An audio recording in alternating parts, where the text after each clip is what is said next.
seems legit. Hello my legitimates and welcome back to my channel. Today we are doing clothing and we are making this fabulous circle skirt pullover off the shoulder dress.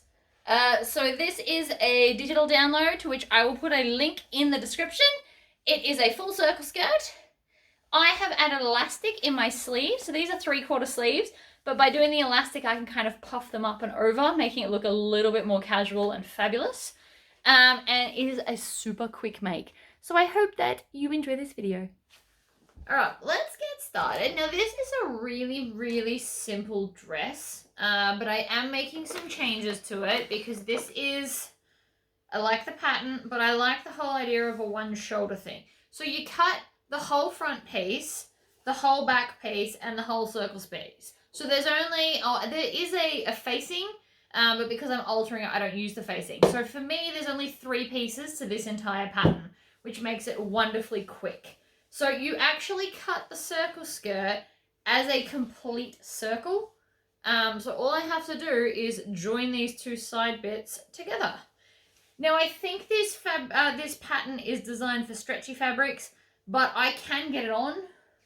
It takes a little bit of squirming, but I can get it on, so I don't use stretchy. This is just a satin fabric I got off the clearance table, so it's nothing fantastic. So I've just put the right sides together on the fabric, and I'm going to stitch down. If you wanted to, you could add a pocket along this seam. Give me a sec, my thread is caught. It's never fun. So you can add a pocket right here where I'm sewing. You would obviously do that first before sewing it together like this. But if you love pockets in your dress, it's very easy to add one on this side. And we could also add one on the other side, but we have to do like a welt style pocket or something.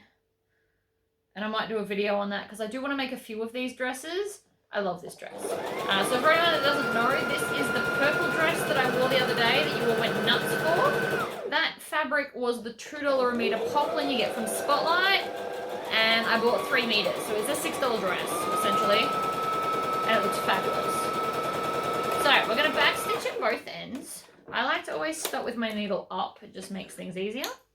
And so now we have an inside out half circle, so that's the bottom half.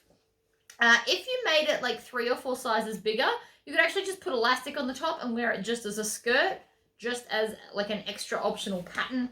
So I've done that. I'm going to put it aside. I will need to overlock it, but I'd like to do all my overlocking at once. So now I'm going to take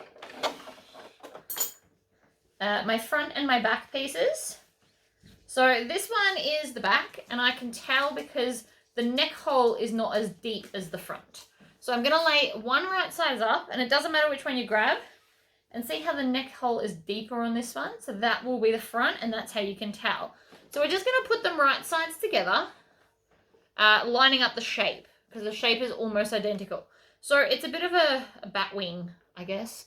So I'm going to stitch along this bottom edge here, and along the top shoulder edge. And then we're going to do the other side the same. And then I'm going to show you how I'm going to cut it out to have like a one shoulder look. And then I'll show you how I finish off this seam without the facing.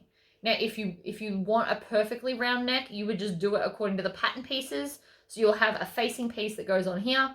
But again, I'm going to do it a little bit differently just because I really liked the one shoulder look. So I'm going to start with the armhole. Now, because I'm more advanced in sewing, I'm not going to pin this. However, if you are a beginner sewer, you should pin it. And you should always grab your pins and pin them across like this. So the ball's in my hand. You always want the ball here away from, you don't want the ball to stab in this way because the ball is more likely to get caught and it's hard to pull out. So you always want them sitting. In fact, I'll show you. I'll put one in just to prove a point. So I put them in, I stab in and out, and I always make sure that the ball is not all the way in like this. This is no good because you're more likely to accidentally catch the ball when you're sewing. So I always like to have it sitting out a bit like this. If you've got super slippery fabric, you want to go in, out, and then back in the fabric to have 3 stabs. It will make it more stable to sew across. So that's just depending on what fabric you're using. I'm using a satin, but it is surprisingly stable. It's not moving as around as much as I thought it would. In fact, I've had, what's it called? Can't even think of the word now. But I've had fabrics that move around a lot more than this. The word's not coming to me. So we're just going around. You'll notice there's no sharp curves, so you should be able to do it in one nice fluid motion. And then we trim off our tails. And those ones. And so now we've got one side done. So this is our armhole, so leave that bit open. And then I'm going to do the top shoulder seam and arm seam. I guess it's both. So we're going to stitch and back stitch as always. And then I'm just going to go along here.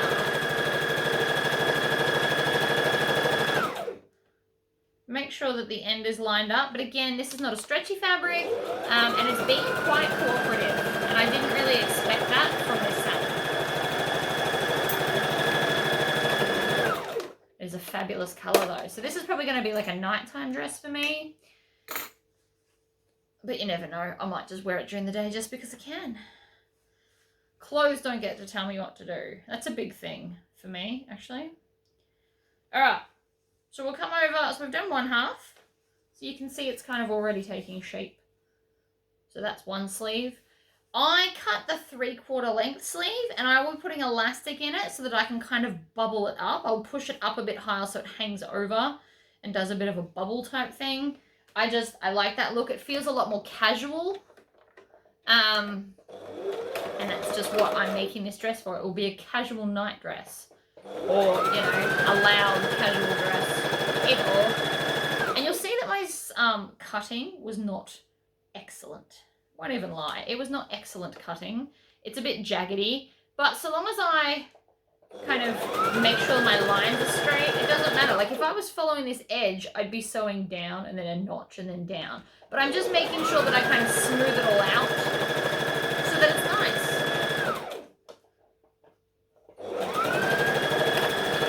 And to the end and cut your tails. So you can either do this, you could actually do this at the end because I'm going to overlock every single one of these seams. You could do it later. It wouldn't matter. I didn't make a belt for this. I planned, because it's a nightimey dress, I won't be making a belt, but the belt on the purple one that you saw me wear, I did a fabric belt because it made it look even more casual, was just, I think I did like 6 inches, folded it over and just made as long a piece as I could out of the fabric. I think it was close to about through 2.5 meter long belt so that I could wrap it around myself several times to give it a nice bunched casual look.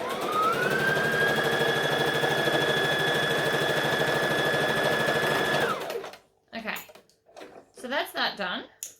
So I'm going to show you what's going on now. So now I've got the sides and the sides. So it essentially now a top. Now, I wanted, so even though it's inside out, grab the thing and put it on you. So I want this shoulder to be more exposed. So I'm going to show you how I'm going to cut that. So otherwise, you would just sew the two facing pieces together and then sew it into here.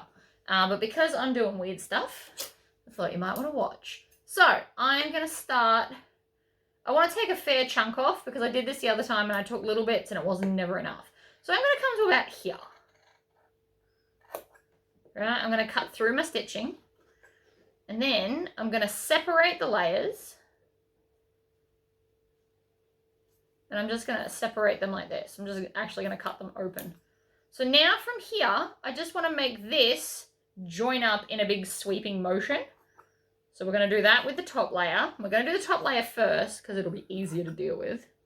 Right, so I'm just swooping that down like that. I'm going to cake out of that bit there. Then I'm going to come here and I'm just kind of going to level out the back because we don't need the back to be super swooping. We want the front to be. You want to copy what's going on. So now I have made it lopsided. You can see that now, right? So now what we're going to do I'm going to do this off camera, but we need to overlock all the edges, literally all of them, except the waist, because I haven't joined the skirt on yet. We don't want to join the skirt till we've overlocked the edges. So I'm going to overlock here. I'm going to make this so it's a single layer and overlock all the way around the edge of the armhole. Up the top, again, neck hole, I'm going to open it out and overlock the whole way around. Here, there, and we're just going to leave the waist seam open. On my skirt, I am also going to overlock the seam that we stitched and the whole way around the bottom. Now, if you plan on doing a roll hem, do not overlock it because it'll be too thick to get into the roll hem foot. So you have options now. I am just going to overlock it and tuck it up a little bit and stitch it down. But if you're going to roll hem, leave it alone and then we can just put it in the roll hem foot. I don't have a roll hem foot for this machine. That's why we're not doing it today.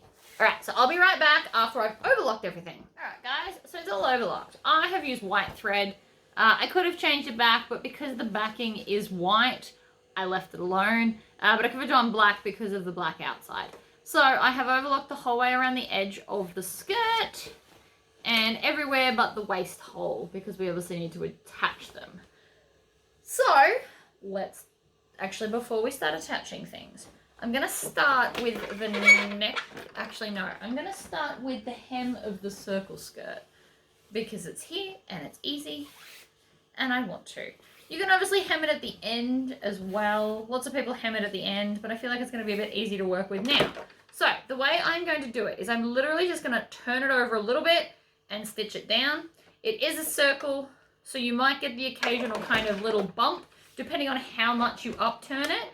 But when turning it, you want to try and get as close to the overlocking as possible because if you go too close, like if I turned it up this much and I stitched here, this would then flop down and you'd see it. So you always need to stitch up near where that overlocking is, right here at the edge. I'm just going to do a little hem. It'll make it a little bit longer. And again, you can roll hem it if you want to. So a roll hem is when you're going to fold it over twice. This is just being overlocked and folded over once, but the overlocker stops it from fraying. So that's why we've done that. And we just want to slowly filter it through. This going this fast comes with a lot of practice. I make a lot of circle skirts. If you're in my Facebook group, you saw the one I put up today. Simple circle skirts in really fun prints are a great summer and winter option, by the way, because you just put tights under it for winter. In summer, you can just wear like flats or strappy sandals. So this is going to be like, I don't know, about 5 meters around, I think, from memory. You could also put bias binding on the edge if you wanted to do like some funky colored stuff. If I was going to do that though, I would put the bias binding. If I was going to do like a bias binding accent, I would do it around the collar and the skirt, and depending on what kind of sleeves I did, because I'm going to do the elastic ones, I wouldn't bother. But if they were like flary normal sleeves, you could put the bias on the edge of that as well to kind of tie it all together.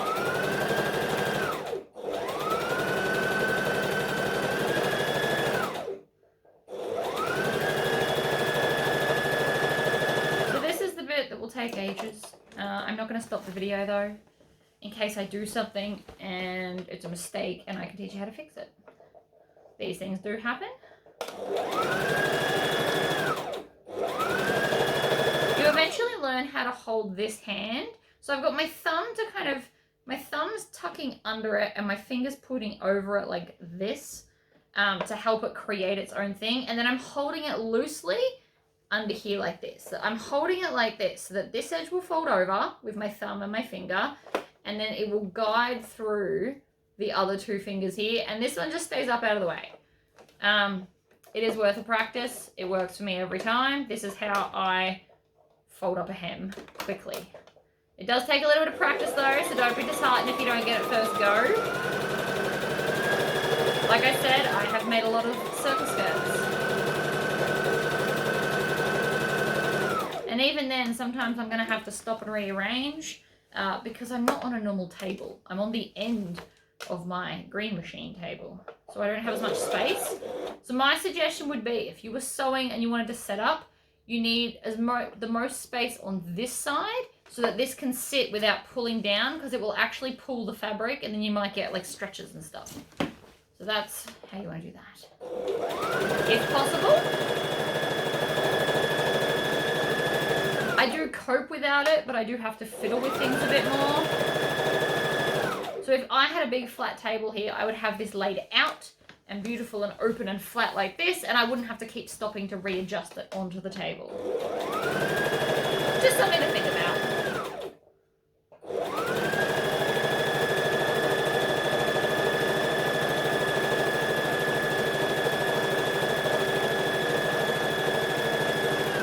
The only things you really need on over here on this side of the machine are like snips and scissors so that you don't knock them with your fabric. But again, we're going to adjust.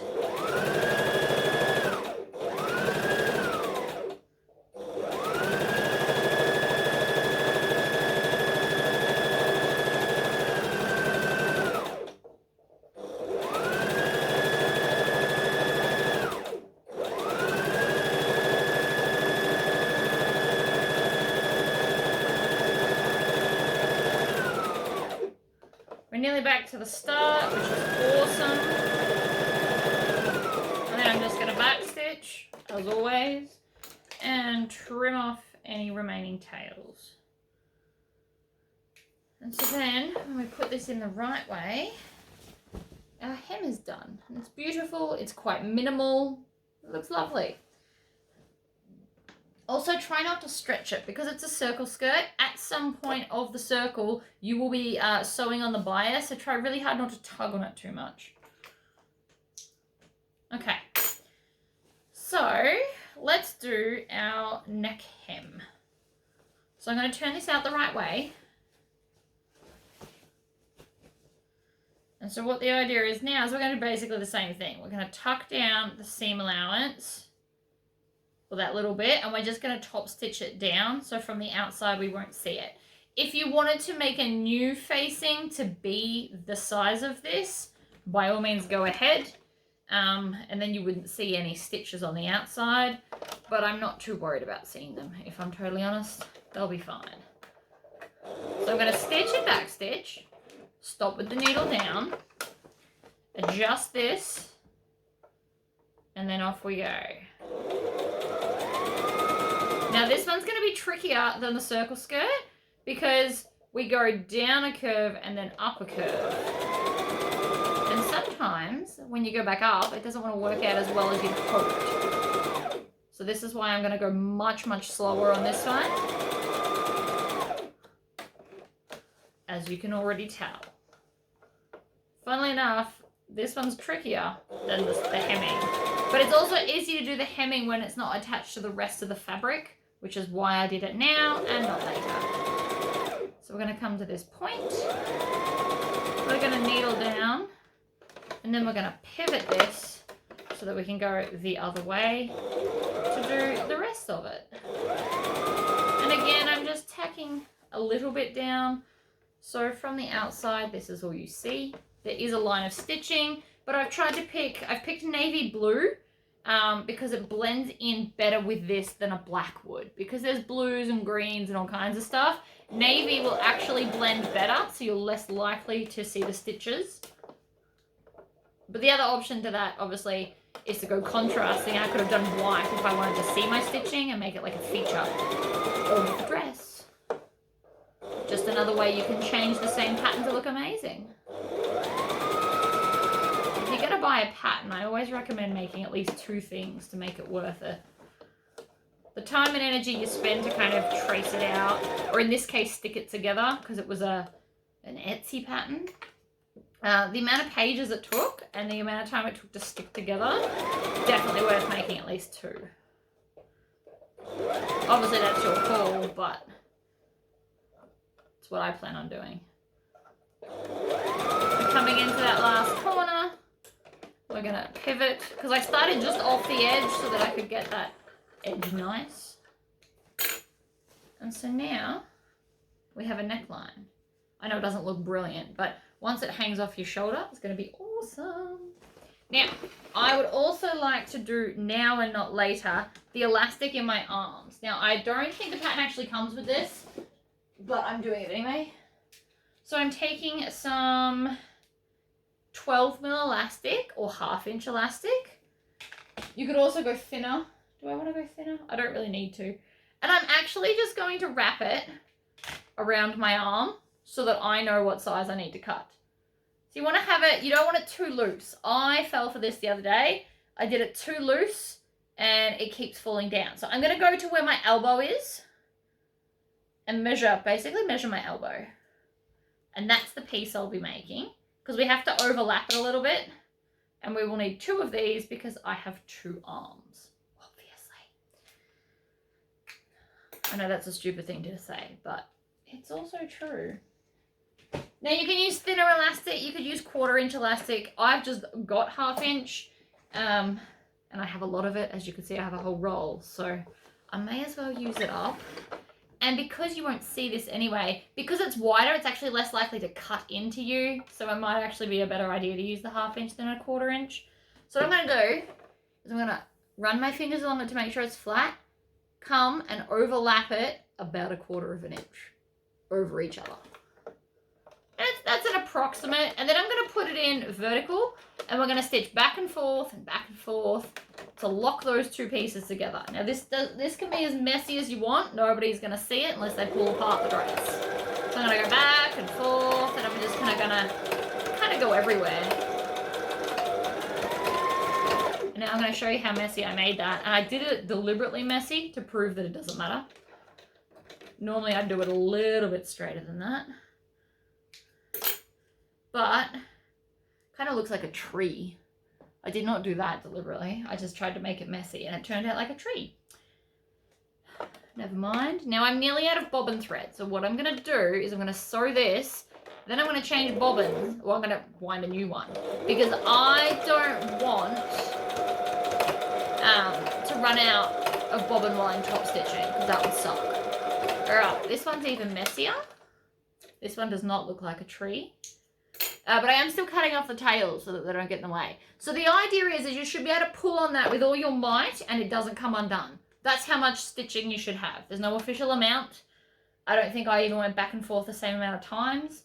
It's just until you feel comfortable that they are in fact joined. Now I have very little bobbin thread here.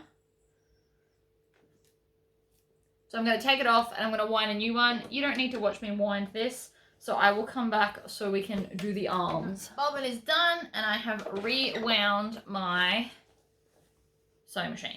So what the idea is that what we're about to do, because I've already sealed it, it means that we're not going to be threading anything through. So what I'm actually going to do is I'm going to lay this down. I'm going to show you. And then I'm going to lay this down like this. We're going to fold the fabric over it. And then stitch not on the elastic, but on the overlocking over here. So what I'm going to do is I'm going to work my way around very slowly, doing this, stitching all the way up here, and eventually we'll have to gather it and we're going to stitch the whole way around so that that will be attached into there. Now, it doesn't matter where you start, but as a personal preference, I always start at a seam. I just do. And usually, and I don't always check, but sometimes I do, I like to start at the bottom seam. So if you miss the double stitch, like back stitching over the top of the same one, it's underneath your arm and nobody's going to see it. That's my little hint of the day. So we'll be folding it over a little bit more than 1/2 inch because we don't want to, and you've got to really make sure that you don't want to stitch the elastic. If you stitch the elastic, it means it's forever stuck in that point. And if you do 2 points and it's not appropriately gathered, because it can't move around, it's going to kind of wreck the look. So just make sure that you've got enough past it so that you can not stitch the elastic. And you always want to stop doing this with your needle down. Now this is a little bit fiddly, but ultimately I find it quicker than having to thread elastic. That's just me. I also hate threading elastic, and this way it prevents me having to do it. Each to their own, obviously. The other option is make a channel big enough and thread your elastic through it. If that's the way you're used to and that's the way you love, do it. But if you want to try something new, I highly recommend this way. The day I got taught this, I've never done anything different because I just think it's much, much quicker. So again, I'm not really pulling on the fabric so much as I'm straightening out the elastic while I'm doing that. And then you can also slip it over like this so that you've got more to play with at this end where we're trying to sew. Needle down, adjust. So because they're armholes, they don't take very long. We are nearly finished already. Needle down, home stretch. You are trying to make sure that an even amount of fabric is always around because we don't want to have random extra chunky parts because then your armhole will have like wobbliness to it. So we are trying to fold over the same amount. If you are worried about doing this method but you still want to try, perhaps you could iron a crease where the fold needs to be, and that will help you keeping it straight. But that is elastic in and done. So it doesn't gather a lot, just a little bit, but it will now allow me to kind of bunch it over, which you would have probably seen at the start of the video because I plan on doing that for the intro. All right, so we're gonna do the same thing again. So I'm just gonna take it and I'm gonna go, I always personally, you don't have to do this, but I always start at the join because as I stitch around and then stretch it, I'm not gonna ever see the join again. As a general rule, it's very rarely that I have to see the join again if I start at it. Not that it's a big deal, but it's just what I do. You also want to make sure that you're stitching the fabric when it's straight and not gathered. We don't want to gather it, then it won't open it up enough to get your arm in. So that's another reason why I'm stretching it. I'm just making sure that there's no gathers while I'm stitching over the satin.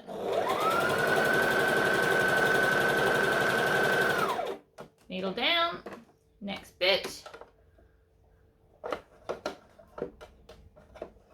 So again, I'm gonna move some of this elastic that way, or the fabric that way, so I've got more to work with here without it being all dodgy and in my way.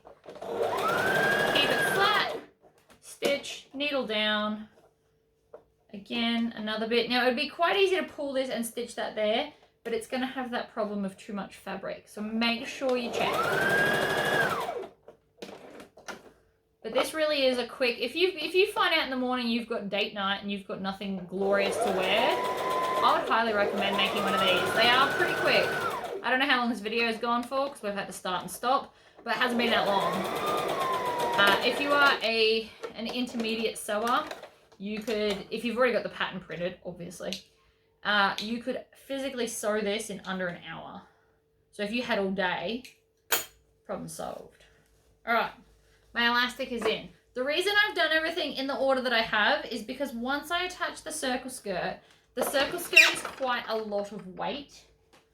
And you just need to think about that.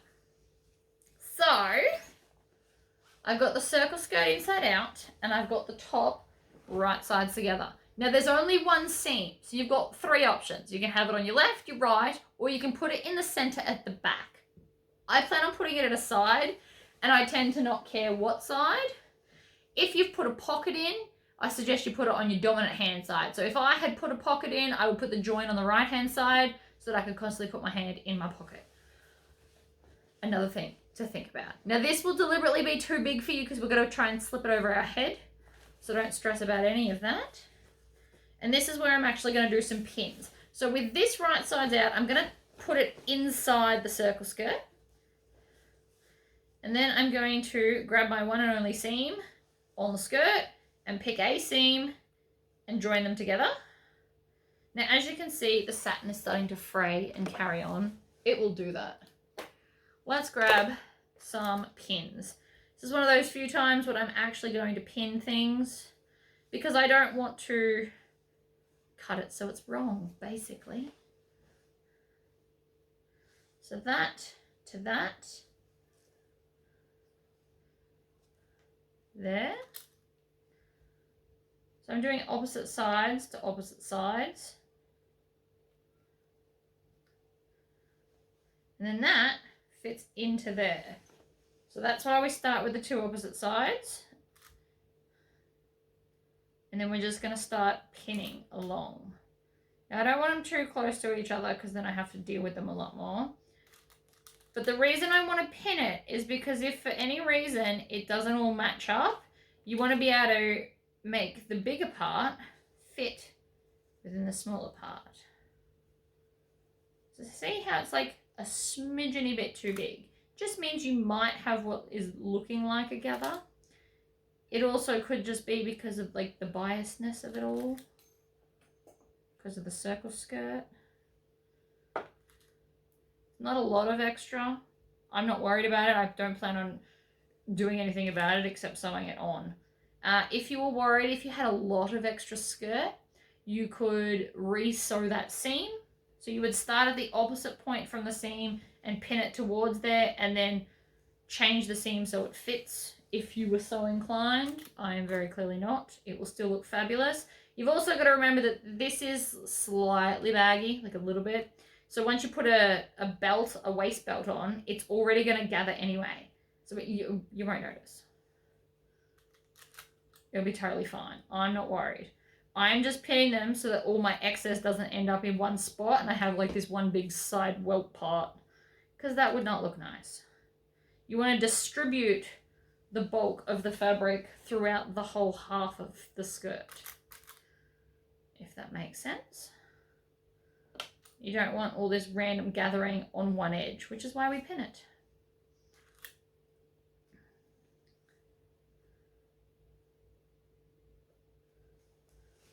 So see how I've got like a big bit there? I'm just now dispersing it throughout all of the pins because I clearly pulled too hard somewhere.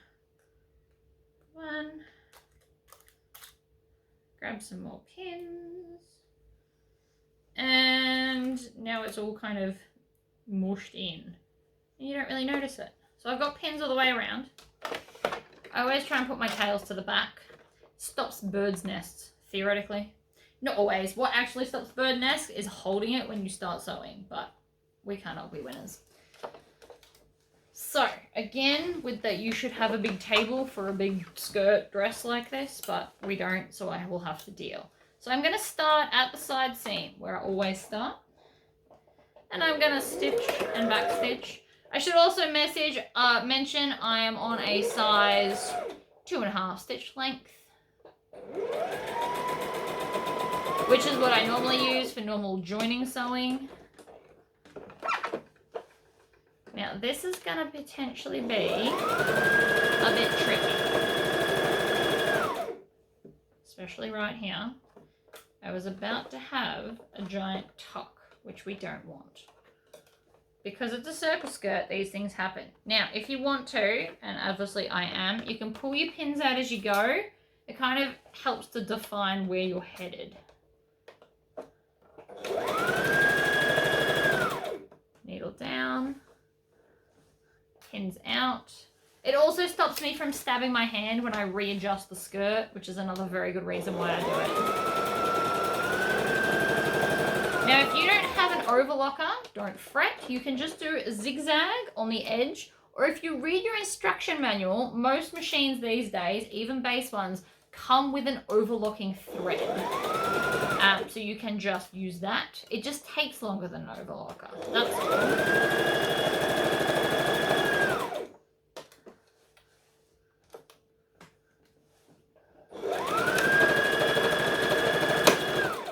Hear that? I ran over a pin. These things happen. I don't take pins out. I know a lot of people are against that. That's fine. You don't have to do it the way I do it. Nobody is here to force you. When we get back to the start, we're going to back stitch. Pull that out. And that will definitely need some severe overlocking because it's fraying a lot. But we turn this out the right way. So let's just pretend I've stopped the video and overlocked that. The dress is literally done. So ta-da! You would have seen it at the front, so I won't show you with it again. But I hope this inspired you. Sometimes you can just do quick stuff. If you have an overlocker, you could make this out of stretchy fabric. And then you could just overlock pretty much the whole thing, except obviously your, what's it called? Your seams, your edges, your very, very edges will still need some kind of a hem. But apart from that, you could have just overlocked all of this together with a 4-thread overlocker. So thank you for joining me, and I hope you learned something today. Bye, guys.